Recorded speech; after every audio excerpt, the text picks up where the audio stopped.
예, 우리는 오늘 느헤미야 10장에 와 있는데요. 느헤미야 10장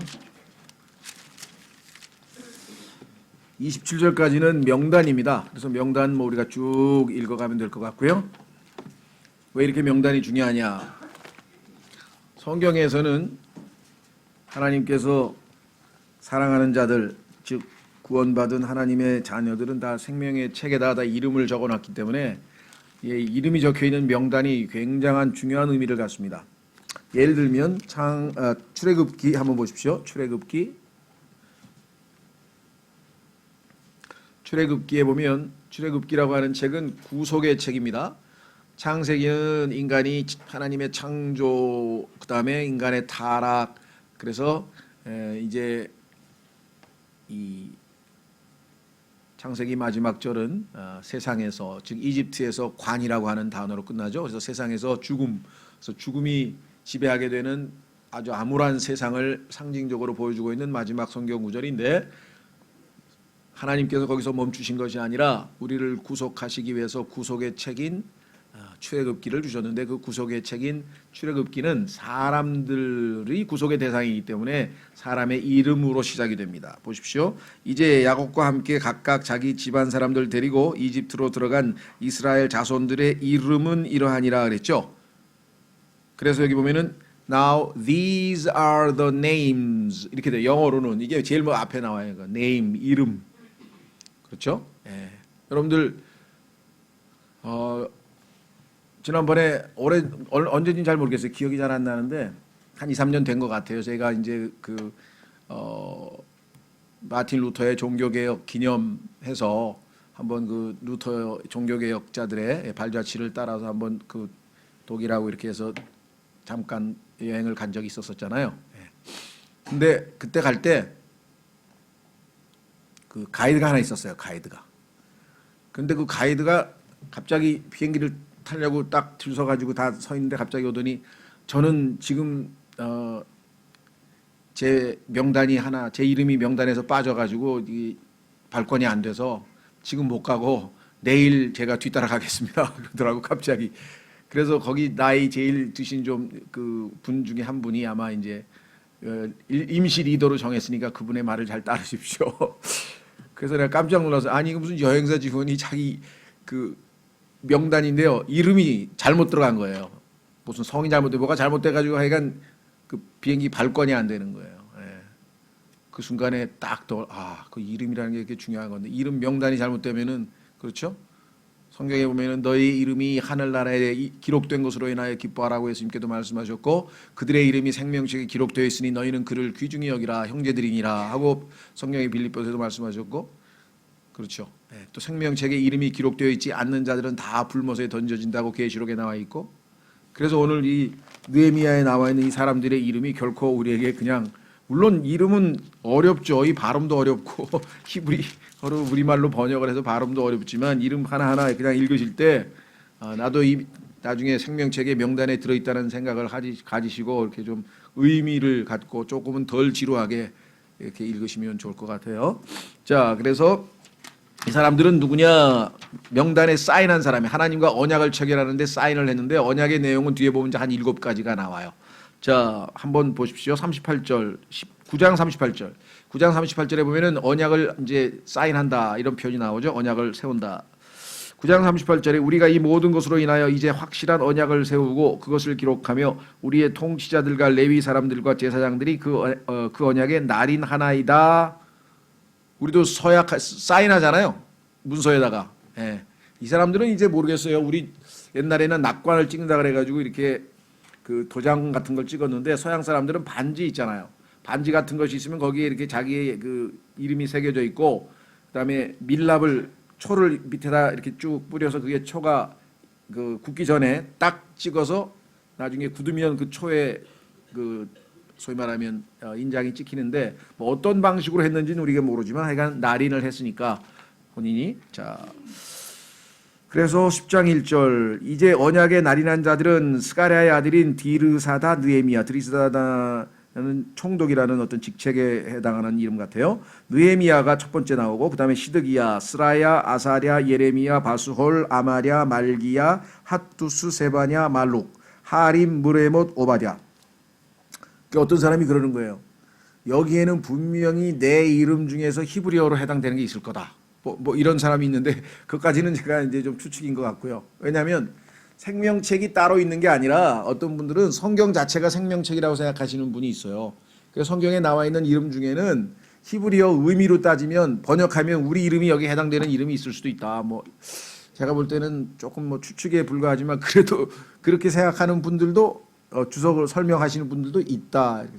자, 어쨌거나 다니엘, 긴느돈, 바룩, 무슬람, 아비야, 미야민, 마시야, 빌게, 스마야니 이들은 제사장이요. 첫 번째 그룹이 제사장이 제일 영적 지도자가 제일 앞에 서서 1차적으로 서명했겠죠. 그 다음에 이제 레위 사람들은 제사장을 돕는 사람들이잖아요. 그러니까 레위 지파 중에서 아론의 가문만 제사장이고 나머지 여러 가문들은 예를 들면 이 성막을 텐트를 거두어서 운반하는 책임을 가진 사람이 있고 그 안에 여러 가지 그릇들을 챙기는 사람들이 있고 그 봉사자들이 다 정해져 있는데 그 사람들이 이제 레위 사람들이죠. 또 레위 사람들 곧 아사냐의 아들 예수아와 헤나닷의 아들 중에서 빈누이와 간미엘과 그들의 형제 세바냐, 호디야, 그리다, 블라야, 하난, 미가, 르홉, 하사비야, 삭굴, 세레비야, 세바냐, 호디야, 바니, 브니누요. 또 백성의 우두머리들 곧 그다음에 이제 백성이죠. 바로스, 마핫 모압, 엘람, 사뚜, 바니. 근데 이들은 이제 그 리더들이에요. 우두머리들. 분니, 아스갓, 베베, 아도니야, 비그베, 아딘, 아델, 히스기야, 아술, 호디야, 하숨, 베세, 하립, 아나돗, 느베, 막비야스, 무술람, 헤실, 무세사셀, 사벨, 사독, 야뚜아, 블라디아, 하난, 이나야, 호세야, 하나냐, 하숲. 제가 왜 이렇게 열심히 읽고 있을까요? 성경에 보니까 하나님의 every word, 모든 말씀으로 살아야 된다 그랬으니까 글쎄요, 이게 좀 양파에 해당할지 아니면 뭐 하여간 좀 뭔가 그렇게 맛있는 부분은 아니더라도 영적 양식으로 칠 때 그래도 꼭 필요한 부분이기 때문에 하나님의 모든 말씀이라고 할 때 1.1핵도 우리가 안 짚고 넘어갈 수가 없으니까 그렇죠. 또 더더군다나 이게 명단이라 그랬으니까 더 의미가 있다 그랬죠. 이름, 명단, 하숲. 하늘에서 음성이 들려올 거 아니에요. 그렇죠? 우리의 이름을 부를 때 우리가 이제 주님께서 부르는 양을 부르는 음성을 듣고 우리도 이제 휴거될 텐데 할로헤스, 빌르하, 소백, 르훔, 하삼나, 마세야, 아히야, 하난, 아난, 말룩, 하림, 바나였더라. 하나님께서 이름을 이렇게 일일이 다 적으신 거 보면 상당히 중요한 이 때문에 적어놨겠죠, 그렇죠? 이 위대한 성경 말씀 속에 이렇게 아무 의미 없이 성경을 하나님의 이름을 써놨을 일은 없다라는 것을 좀 염두에 두시고요. 자, 그래서 28절서부터는 이제 이러한 내용이 들어 있습니다. 즉 그들이 하나님의 언약을 실제적으로 순종하고 있는 장면이 나와요. 언약의 내용들을. 그러니까 참 우리가 어떤 신앙생활 할 때 기도도 중요하고 그 다음에 뭐 서약도 하기도 하고 하나님 꼭 하겠습니다 하고 뭐 서원도 하기도 하고 또 성경을 공부하기도 하고 이거 다 중요합니다. 그러나 그 모든 것은 궁극적으로 마지막 단계인 뭐예요? 실천이죠. 순종을 통해서 하나님께 영광을 돌리기 위한 그것을 위한 준비 과정이지 기도도 많이 하고 약속도 많이 하고 서원도 많이 했는데 실제적으로 행동은 하나도 안 나왔다. 행동은 하나도 안 했다. 그러면 그건 그야말로 의미 없는 것이잖아요. 그렇죠? 그런데 실제로 우리의 신앙생활의 거의 대부분은 하나님 말씀 듣고 기도하면서 뭔가 그냥 가슴에 뭔가 좀 감동이 오고 막 그랬다가 이 실천은 확실히 갑자기 이제 퍼센테이지가 확 줄어들죠. 이게 우리의 지금 아주 그 고민 중에 하나지만 그래도 조금씩 그 실천이 늘어나는 것 그만큼 우리 자신을 부인하고 주님을 따르는 것이 쉽지 않다는 것이죠. 예, 그런 의미에서 봤을 때 낙심하지 마시고 일단 그래도 기도하고 듣고 하나님의 말씀이 내 마음에 감동이 온 것만 해도 그 보통 은혜가 아니죠. 그러나 그 순간에 정말 믿음으로 자기 자신을 내어주는 것 그럴 때 실제적으로 하나님께서 영광을 받으실 텐데요. 자, 그래서 28절부터 보겠습니다. 백성의 남은 자들과 제사장들과 레위 사람들과 문지기들과 노래하는 자들과 느디님 사람들과 느디님 사람들은 일종의 조금 뭐라 그러나요? 하급 노예직이라 그랬죠. 노예직. 그래서 이제 그 레위 지파들이 일할 때 예를 들면 심부름 다니는 사람 아니면 물 길러 오는 사람 뭐 장작 패오는 사람 이렇게 해서 좀 그런 신분에 해당하는 사람들이었는데 그 땅의 백성들로부터 자신을 분리하여 하나님의 율법에 이른 모든 자와 자, 첫 번째는 분리했습니다. 이것이 우리 신앙생활에서도 첫 번째죠. 세상으로부터 우리 자신을 구분해서 세상과 일치하지 않는 삶. 그래서 바울도 자기 자신을 소개할 때 separated 나는 하나님의 사도요 복음을 위하여 분리된 자다. 복음을 위하여. 근데 여기는 지금 뭐를 어디에 이르렀습니까? 분리 다음에 뭐가 나왔냐면요. 뒤에 율법이라 했어요. 그러니까 하나님의 말씀으로 오늘날 우리에게 적용하자면 우리가 세상으로부터 분리되는 것만 중요한 게 아니라 무엇으로 분리되느냐, 무엇을 향하여 분리되었느냐가 중요하죠. 자, 불교 신자들 중에서도 세상으로부터 분리돼 가지고 산속에 들어가갔는데 하나님의 말씀으로 분리된 게 아니라 거기는 부처님께 분리된 사람이 있잖아요. 그 사람들도 분리된 거예요. 그러니까 성별이에요. 그러니까 성별은 무엇으로부터 분리됐다는 뜻인데 중요한 거는 from 다음에 unto 무엇으로 분리가 되냐. 바울은 복음을 전하기 위해서 우리는 하나님의 말씀으로 유대인들도 여기 뭐 율법에 이르렀다 그랬죠. 율법에 이르렀다.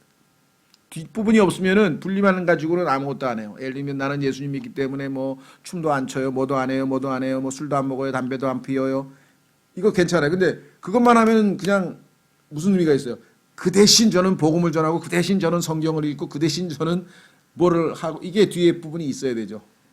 자, 그래서 여기 분리하여 그다음에 이른이란 단어가 영어의 이제 전치사가 from unto 이렇게 됩니다. 그래서 뒷부분이 있어야 돼요. 뒷부분. 자신을 분리하여 하나님의 율법에 이른 모든 자와 그들의 아내와 아들, 딸들과 지식과 명철이 있는 모든 자가 실천합니다. 어떻게 실천하냐? 자기들의 형제들과 고귀한 자들에게 굳게 붙어 하나님의 종 모세를 통해 주신 하나님의 율법 안에서 걸으며 우리 주의 모든 명령과 그분의 판단의 법도와 규례를 지키고 행하기 위해 저주와 맹세 속으로 들어갔으니 그것은 곧 우리가 우리의 딸들을 이 땅의 백성에게 주지 아니하고 우리의 아들들을 위해 그들의 딸들을 데려오지 아니하며. 자, 성경에 보면은요 하나님께서 이스라엘 백성들이 이제 가나안 땅으로 들어가게 되면 그 두 산을 가운데 놓고 골짜기를 가운데 놓고 양쪽 산에서 그러니까 산이 하나 있고 또 산이 있고 가운데 골짜기가 있는데 여섯 지파는 뭐 그리심산 또 한쪽 지파는 뭐 무슨 산이더라? 잊어버렸네. 네발? 해발? 개발? 에발. 아, 예.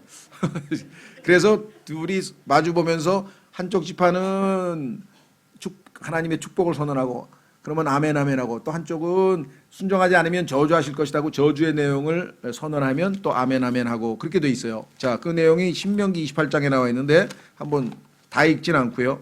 신명기 28장은 성경에서 제일 뭐라고 표현되나 대조적인 하나님의 축복이 1절서부터 14절까지 15절서부터 나머지 68절까지인가가 완전히 저주인데요.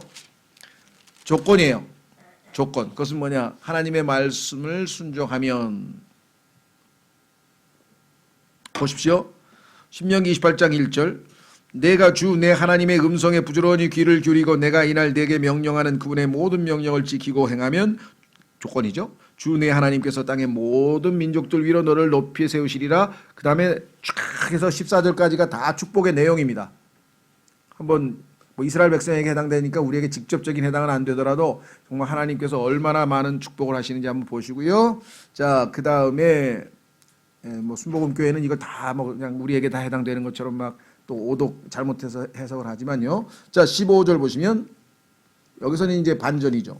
그러나 만일 내가 주 내 하나님의 음성에 귀를 기울이지 아니하여 내가 이날 네게 명령하는 그분의 모든 명령과 법규를 지켜 행하지 아니하면 이 모든 저주가 내게 임하고 너를 따라잡으리니 하면서 16절서부터 저주의 내용이 나오는데 중간에 가면 뭐 별 무시무시한 게 다 들어가 있어요. 예를 들면 34절 보십시오. 얼마나 이 하나님의 저주가 강한지 34절 그러므로 내가 볼 것 즉 내 눈으로 보는 것으로 인하여 미치게 되리라. 미쳐버릴 정도로 하나님께서 하시겠다고 했고요. 그 다음에 35절에 보면 종기를 가져다가 내리치신다 그랬고요. 하여간 이 내용을 읽으면은요, 여러분들의 두려움도 두려움이지만 하나님의 말씀은 어미하다는 거예요. 뭐냐? 2000년 유대인 역사에 이 말씀이 그대로 하나하나씩 다 이루어집니다. 결국은 예수 그리스도를 거부하고 시저를, 로마의 황제를, 시저 외에는 우리에게 왕이 없다고 하면서 예수님을 거부하고 예수님을 죽인 피가 우리와 우리 자손에게 돌려지면더라도 우리는 예수님 거부하겠다, 뭐 이러고 하는 통에 그들이 내뱉은 말 그대로 그것이 씨가 돼서 심은 그대로 여기에 나와 있는 저주가 2000년 이스라엘 역사에서 그대로 임했다는 것을 이스라엘 사람들이 인정합니다. 그 정도로. 그래서 끝부분까지 나오는 내 68절까지, 물론 그리심산에서는 아마 다 읽진 않고 앞에 14절 그 다음에 15절인가요? 그래서 하여간 중간에까지만 이제 선포하고 했지만, 자 느헤미야에도 마찬가지예요. 느헤미야의 그 저주란 얘기가 바로 그거예요. 하나님께서 말씀하신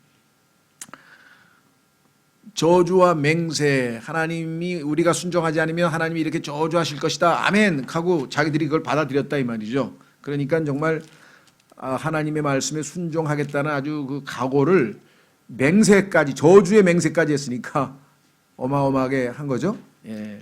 자, 그래서 다시 30절로 돌아오시면은요, 30절로 돌아오시면, 예, 30절에 나오는 것은 여러분 잘 아시는 것처럼 무슨 내용입니까? 예, 결혼. 두 가지인데요. 첫 번째 제일 중요한 거는 이방인들과 혼인해서 하나님께서 정하신 그 순결한 혈통을 망가뜨리지 않겠다. 두 번째는 이제 그 안식일에 대한 얘기가 나오겠죠. 자, 30절 우선 보시면, 그것은 곧 우리가 우리의 딸들을 이 땅의 백성에게 주지 아니하고 우리 아들들을 위해 그들의 딸들을 데려오지 아니하며. 이유는 뭡니까? 딸들을 데려오면 그 딸들이 섬기는 우상을 남자들이 꼭 섬기더라.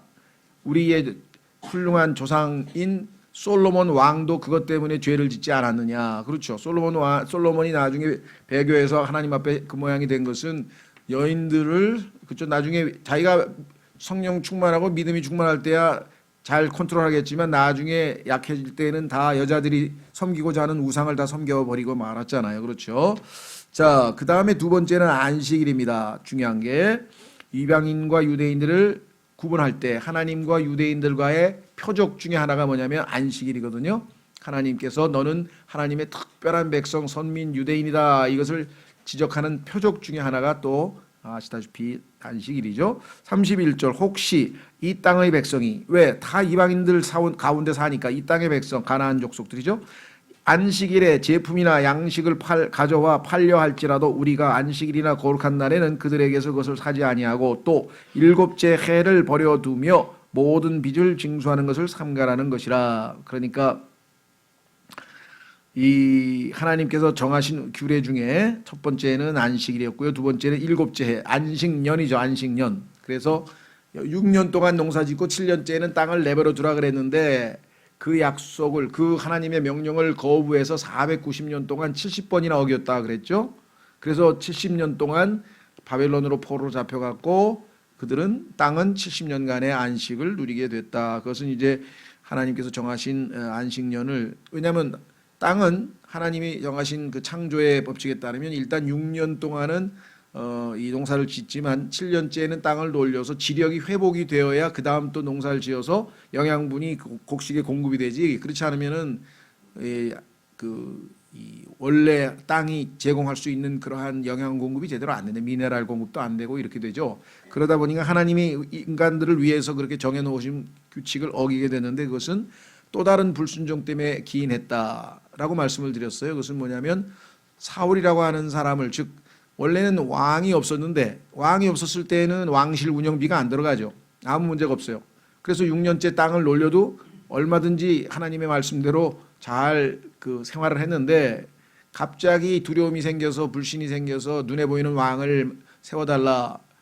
그 왕이 생기고 궁전을 짓고 왕실을 운영하고 군대를 운영하고 하다 보니까 왕실 재정이 들어가고 그러다 보니까 그들이 6년째 7년째 땅을 놀려야 되는 그 하나님의 법을 어기고 7년째도 농사를 짓게 됐다. 세금 때문에 이렇게 된 것이죠. 자, 그 다음에 32절 우리가 또 우리를 위하여 규례를 정해 해마다 3분의 1 세계를 부담하며 우리 하나님의 집을 위하는 일에 쓰게 되리라. 그러니까 첫 번째는 결혼 문제였고 두 번째는 안식일 문제였고 세 번째는 이제 하나님의 성전이죠. 하나님의 집에 필요한 모든 비용을 대겠다 그랬습니다. 예배의 중심이고 거기에는 여러 비용들이 많이죠. 헌물도 필요하고 그다음에 보수, 그다음에 거기 일하는 사람들의 급료, 다시 말하면 레위 사람들에게 필요한 물품도 줘야 되고. 자, 그런데 여기 3분의 1 세계를 부담하자 그랬는데 구약에 보니까 원래 하나님께서는 성전세는 반 세겔에 2분의 1 세겔인데 지금의 재정 상태가 아주 열악했다고 하는 것을 우리가 여기서 암시 받을 수가 있게 됩니다. 그래서 그래도 우리가 3분의 1씩은 하자 이렇게 됐습니다. 그래서 하나님의 집을 섬기는 일을 쓰게 하되 오늘날 우리가 뭐 신약적으로 적용하면 우리도 건물이 하나님의 집은 아니지만 그래도 우리가 하나님의 집인 우리 영적인 그리스도인들이 모이는 장소를 유지하기 위해서는 임대료도 내야 되고 뭐 유지 보수비도 필요하고 그래서 우리가 이것이 최대한 잘 깨끗하게 유지하는 것이 필요하겠죠. 그래서 직접적으로 성전과 연결시킬 수는 없지만 그래도 우리가 얼마든지 적용이 가능하다. 자, 그 다음에 또 이들이 하나님의 집을 위해서 바치는 것 중에는 여기 헌물이잖아요. 자, 보세요. 33절 또 보여주는 빵과 보여주는 빵은 여러분들 옛날에는 한문으로 진설병이라 그래가지고 성막에 들어가면은 오른쪽에다가 이제 그 빵 16개씩 두 줄로 나눠서 이스라엘 12지파를 상징하는 빵 12개가 항상 있고 그다음에 이쪽에는 등잔대가 있어서 등잔대가 빵을 비추고 마주보게 되어 있잖아요. 자, 그래서 보여주는 빵, 그다음에 항상 드리는 음식 헌물과 항상 드리는 번제 헌물과 안식일과 월삭이라고 하는 것은 우리로 치면 초하루예요.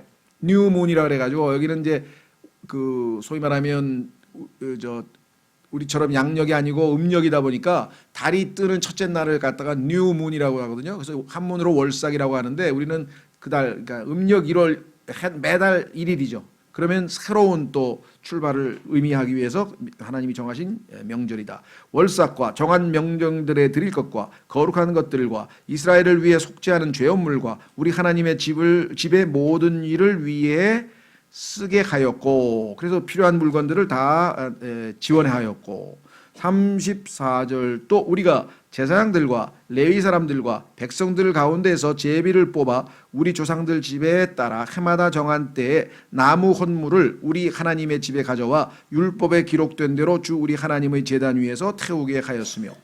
자, 제물을 태우려면은 땔감이 필요한데 그것을 예전에는 여러분들 처음에 이스라엘 백성들이 가나안에 들어갔을 때 자신들이 이스라엘 백성들에게 몰살당할 것을 두려워해서 속임수를 써서 다가왔던 기브온이라고 하는 족속이 있었죠. 기브온. 그래서 그 기브온 족속들을 죽일 수가 없어서 언약을 왜냐하면 계약을 체결했기 때문에 그래서 그들을 노예로 사용해서 이 사람들을 나무 패는 장작 패는 사람으로 삼았더라라고 하는 기록이 나오는데 그 사람들이 지금 정말 현재 보니까 노예들 다 지금 없는 상태죠. 그래서 이스라엘 사람들 중에서 순번제로 돌아가면서 뭐 우리도 돌아가면서 조 짜서 다 청소하고 그다음에 뭐 또 우리 뭐라 그러나요?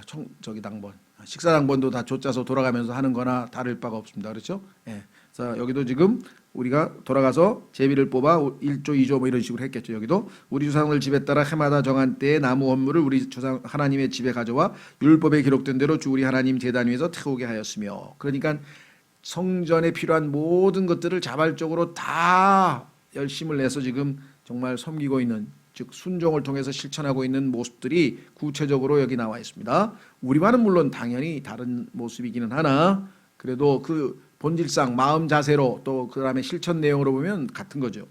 35절 해마다 우리 땅의 첫 열매와 모든 나무의 모든 과일의 첫 열매를 주의 집에 두기로 하였고 그렇습니다. 하나님께는 항상 첫 번째 마다들 첫 번째 것을 하나님께 바치게 하였고 모든 식물이 됐던 모든 이 동물이 됐던 간에 하나님께서는 항상 첫 번째 것을 하나님께 바치는 것을 기뻐하신다 그랬죠.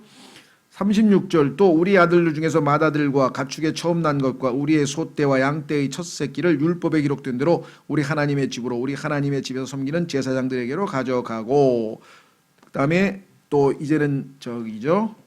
식물 또 우리의 반죽의 첫 열매와 우리의 헌물과 온갖 종류의 나무의 열매와 포도즙과 기름을 제사장들에게로 가져다가 우리 하나님의 집의 방들에 두며 필요한 대로 또 우리 땅의 11조를 레위 사람들에게 주리라고 하였으니 하나님께서 하나님의 제단과 관련돼서 성막과 관련된 책무를 맡은 레위인들은 유업을 따로 주지 않았어요. 왜냐하면 이 사람 농사 지을 시간이 없고 일할 시간이 없잖아요. 항상 하나님의 제단을 돌봐야 되기 때문에. 그래서 11조를 주어서 레위 사람들로 하여금 그것으로 생활할 수 있도록 했다라고 성경에 나와 있는데 그 사람들은 자신들의 10분의 1, 즉 레위 사람들은 자신들이 받은 그 11조에서 다시 11조를 떼서 이번에는 제사장들을 위해서 줬어요. 제사장들은 몇 명 안 되죠. 숫자가 적은데 그들은 이제 정말 하나님 앞에서 성소에서 제물을 드리는 제일 핵심적인 예배의 가장 중요한 책무를 맡았기 때문에 그들에게 줬죠. 자, 그래서 여기 나오면은 뭐라고 되어 있는 거 아니? 레위 사람들에게 11조를 주리라고 하였으니 이것은 바로 그 레위 사람들이 우리의 경작지가 있는 모든 도시에서 11조를 받게 하려 함이더라. 레위 사람들이 11조를 취할 때에는 아론의 자손 제사장이 레위 사람들과 함께 있을 것이요. 레위 사람들은 그 11조의 10분의 1을 그렇죠? 그 11조의 10분의 1을 우리 하나님의 집의 방들로 가져다가 보고집에 둘지니 이 보고라고 하는 말은 좀 보배로운 창고란 뜻이에요. 그러니까 보고하면은 그 일종의 중요한 물건을 놔두는 보관하는 그런 그래서 이게 영어로는 막 트레저인가요? 제가 지금 그 우리도 일종의 뭐 금고 비슷한 그런 것을 얘기합니다. 그래서 이제 보고라고 하는 말 썼는데요. 보고라고 했는데 집이라고 또 들어가 있으니까 보고 집에 둘지니 이스라엘 자손과 레위 자손은 곡식과 새 포도즙과 기름의 헌물을 가져다가 성소의 기구들과 섬기는 제사장들과 문지기들과 노래하는 자들이 있는 방들에 둘지니라. 이로써 우리가 우리 하나님의 집을 버리지 아니하리라. 그래서 그들은 최선을 다해서 헌신을 통해서 그들이 하나님과 언약을 체결한 그렇죠? 그 언약에 나와 있는 내용들 7가지를 다 수행을 했다 그랬습니다. 그러니까 정말 이게 얼마나 오래 가느냐가 이제 문제겠지만 그래도 이 순간에 이 영적 부흥이 일어나서 하나님께서 이렇게 정말 짧은 기간이긴 해도 기쁘게 이들을 받으실 수 있었다. 이렇게 우리가 확인해 볼 수가 있습니다. 자, 그러니까 한번 정리해 보면은요. 우선 우리가 보니까 계약 체결한 명단이 앞에 나와 있었고요. 그렇죠? 그다음에 그 언약의 내용들이 나오는데 그 중에는 구분되어져서 성별하다. 그렇죠? 그다음에 그 성별의 가장 핵심적인 내용은 이교도들과 혼인하지 않는 것이고요. 그다음에 다른 이교도들은 그 안식일 날도 장사하고 돈 벌고 막 그런 구분이 없지만 이들은 하나님 앞에 일곱째 날을 딱 구분해서 그날에는 장사도 하지 아니하고 그렇죠? 이렇게 해서 하나님 앞에 자신을 드리는 그러한 일을 했고요. 그 다음에 하나님께서 명령하신 대로 이제 수행을 했는데 그것은 뭐냐면 성전에서 하나님 앞에 하나님의 집을 어떻게 하든 예물서부터 시작해서 거기에 섬기는 제사장, 그 다음에 레위 사람들, 그 다음에 거기에 필요한 재물, 그 다음에 기타 모든 필요를 이제 다 나누어서 심지어는 나무 패는 나무를 가져다가 하는 것까지 시작해서 일일이 다 해서 결국은 완전히 이제 이 순종하는 그러한 믿음을 보였다. 그래서 실천 내용이 여기 나와 있습니다. 우리 보통 일반 교회들은요 신앙이 조금 식을만 하면 아니면 뭐 어떨 때는 정기적으로 이렇게 뭐 부흥회 같은 걸 합니다. 그렇죠? 그렇게 해서 좀 식어 있는 신앙을 다시 이렇게 이제 부흥하기 위해서 뭐 부흥 강사를 데려다가 조금은 우리가 볼 때는 여러 가지 부작용이 많죠. 인위적으로 막 감정을 돋군다든가 아니면 막 헌금을 내라고 강요한다든가 아니면 뭐 아주 좀 어떤 그 이 좀 성경적 진리를 가지고 하는 것이 아니라 막이저 뭡니까 연예인들 데려다가 막 그런 간증을 시킨다든가 뭐 아주 찬송을 부르게 한다든가 아니면 막 음악을 너무 과도하게 사용해서 막 감정에 도취되게 한다든가 뭐 이런 식으로 해서 정말 그 부흥회라고 하는 것이 조금은 퇴색했지만요. 그래도 성경적으로 하는 부흥회도 꽤 있어요. 예를 들면 뭐 캐직 사경회라든가 말씀 중심의 그러니까 저 미국의 그 교회도 보니까 보통 한 3, 4일 우리로 치면 여름 수련회 같이 집중적으로 하나님 말씀을 공부하는 그런 특별 기간을 갖습니다. 그렇죠? 그래서 저희는 여름 수련회 기간에 한번 하고 그다음에 6월 6일 날 하루 특강해서 그렇게 많이 하진 않아도 그래도 저희도 이제 그런 나름의 그 프로그램을 가지고 있는데 이런 때 이제 늘 어떤 그런 어느 정도의 효과가 없는 건 아닌데 많은 사람들이 대부분 다 아쉬워하는 것은 뭐냐면 말씀을 듣습니다. 그래서 뭔가 배우죠. 그다음에 감동도 받고 또 어떤 사람은 도전도 받고 내가 이렇게 살아야 되겠다.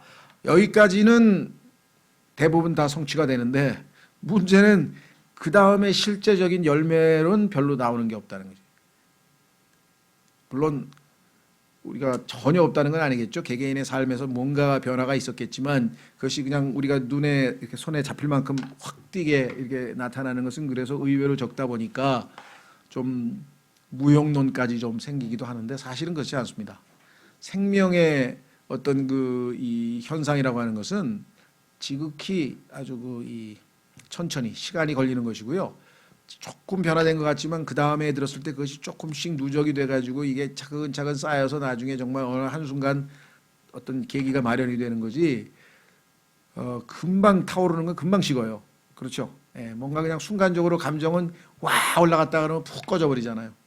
그러나 조금씩 이렇게 누적이 되면은 결국은 잘 쌓일 수도 있습니다. 그래서 필요한 경우에는 약간의 어떤 드라마틱한 어떤 그런 이게 자극이 돼서 우리에게도 뭔가 한번 그냥 하나님 앞에 회개의 눈물도 흘리고 어떤 그런 것도 필요하다고 생각해요. 저희 교회에서는 아마 그런 방식으로는 뭔가 기회를 제공하지 못하는 것 같으니까 이제 그런 걸 필요하시는 분들은 뭐 개인적으로 금식 기도도 좀 가시고 자기 자신에게 이제 필요한 그런 것을 보충하시면 될 것 같은데 자 그래서 오늘 정말 이스라엘 백성들이 우리에게 정말 간만에 본이 되는 모습을 보여줬네요. 그렇죠? 언약만 체결한 게 아니라 바로 실천해서 실질적으로 하게 되는 모습이 나옵니다. 물론 이제 그 뒤에 보면 조금 있다 또 이 그 부작용이 생기거나 아니면 또 이 삐져나가서 순종하지 않는 사람들이 생겨나는 것은 뭐 어쩔 수 없죠. 그래서 아주 그냥 느헤미야가 격분을 해가지고 그냥 그게 성경에 써 있긴 써 있는데 이게 잘한 건지는 내가 볼 때는 잘 모르겠어요. 너무 이 하나님의 말씀을 어긴 자들을 보고 그 격분해가지고 예를 들면 뭐 따귀를 때린다든가 아니면 수염을 뽑아버린다든가 막 이런 아주 굉장히 우리가 볼 때는 그 격분하는 모습이 좀 나오는데요. 자, 그래서 우리는 이제 10장까지 마쳤습니다. 이제 11, 12, 13 이렇게 하면은 이제 느헤미야도 점점 이제 마무리되어 가고 있고요. 그 다음에는 일단은 에스더기까지는 합니다. 에스더까지 가서 역사서를 일단 마무리를 짓고 그 다음에는 이제 무엇을 할 것인지는 또 기도를 해봐야 되니까 일단은 에스더는 이어지도록 하겠습니다. 그래서 에스더라고 하는 책은 그 에스라와 느헤미야는 포로로 잡혀갔던 사람들이 고국으로 돌아와서 이스라엘 땅에서 일어난 일들을 주로 다루고 있죠. 근데 에스더는 그게 아니라 그 포로 기간 중에 살던 바벨론에서 일어난 일이에요. 바벨론에서 일어난 일을 다루고 있는데 그 에스라와 느헤미야 그 사이쯤 되는 상황에서 발생했던 사건으로 유대인 말살 사건이죠. 아시는 것처럼. 그래서 또 다른 이 정말 하나님께서 에스더기에서 우리에게 하시고자 하는 말씀을 또 우리가 배울 수 있는 기회를 가졌으면 좋겠습니다. 자, 이 시간에 여러분과 제가 우리도 하나님의 말씀을 우리도 자주 듣고 또 도전도 받고 거기에 대해서 하나님 올바르게 그냥 순종할 수 있도록 저 듣기만 하여 자기를 속이지 않고 순종해서 행함으로 하나님께 복된 삶을 살 수 있도록 도와주십시오라고 우리가 늘 기도하죠. 그렇지만 기도에 머무르지 말고 우리도 이스라엘 백성들처럼 뭐 얼마나 계속 지속해서 순종할는지는 몰라도 일단 그래도 첫 걸음으로 순종을 우리가 하자. 구체적인 순종을 하자. 그렇죠? 여기 보면은 뭐 구체적으로 우리가 바로 적용할 수 있는 거예요. 뭐 11조를 포함해서 뭐 또 무슨 나무 패는 거라든가 이런 것들이 우리에게는 어떤 방식으로 우리가 개인적으로 적용하면 될 수 있을까? 그다음에 성별, 이 사람들은 이제 혼인과 그다음에 안식일이었지만 우리는 구체적으로 어떻게 하면 되는가는 각자 자신이 하나님 앞에 묻고 기도하고 실천할 수 있도록. 그래서 오늘 실천할 수 있는 기도를 잠깐 하겠습니다.